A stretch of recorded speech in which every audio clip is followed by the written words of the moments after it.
et bienvenue à tous. On commence avec le Maroc. La campagne agricole 2013-2014 s'annonce plutôt bonne. La plupart des filières enregistrent des chiffres satisfaisants avec 68 millions de quintaux pour la production céréalière, une performance proche des 70 millions prévus. Dans un autre registre, la production des légumineuses s'est bonifiée de 6% par rapport à la campagne précédente. Pour les agrumes, on enregistre un bond de 50% sur la production. L'élevage emprunte ce pas et ainsi on peut désormais parler d'autosuffisance en viande de volaille. Sans transition, la compagnie aérienne Air Algérie est en mauvaise passe. Après le drame de l'avion écrasé au Mali en juillet dernier, plusieurs organes de presse évoquent de graves problèmes de gestion au sein du transporteur. Retard, report de vol, mais surtout des tarifs jugés exagérés par les usagers. Autre souci de taille, un groupe français réclame plus de 7 millions d'euros de frais d'affrètement d'avions non réglés. Il menacerait même de cesser de fournir des avions à Air Algérie si la dette n'est pas payée. Le management de la compagnie affirme attendre l'approbation des autorités pour acquérir un nouvel avion. L'Afrique amorce son baby boom selon un rapport du Fonds des Nations Unies pour l'enfance, l'UNICEF. 4 habitants de la planète sur 10 vivront sur le continent avant la fin du 21e siècle. Rien que dans les 35 ans à venir, c'est-à-dire en 2050, la population africaine va doubler.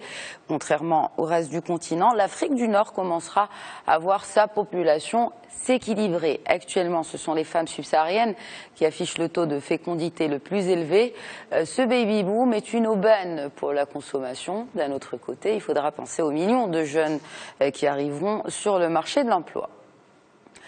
L'économie française enchaîne les mauvaises performances. Ainsi, pour le deuxième trimestre de suite, la croissance est nulle. Le rapport publié par l'Institut de la statistique et des études économiques, l'INSEE, confirme que tous les moteurs de l'économie ont calé au deuxième trimestre.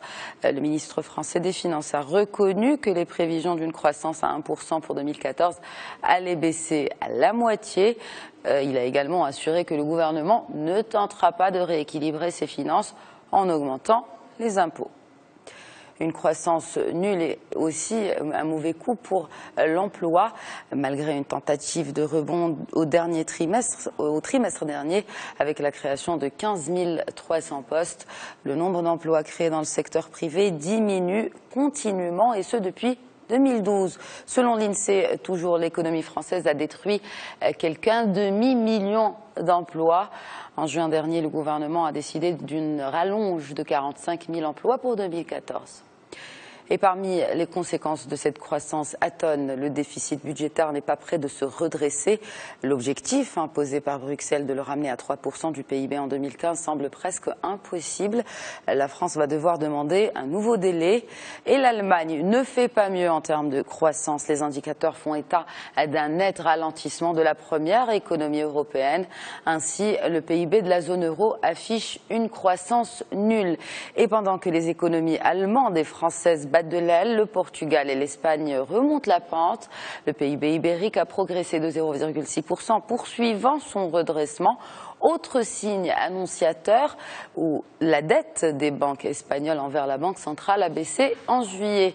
Pour le Portugal, qui sort à peine de 2 ans et demi de récession, la hausse des exportations a permis de redresser la barre et de maintenir ce cap. Voilà donc pour l'essentiel de l'actualité économique. Excellente journée à tous.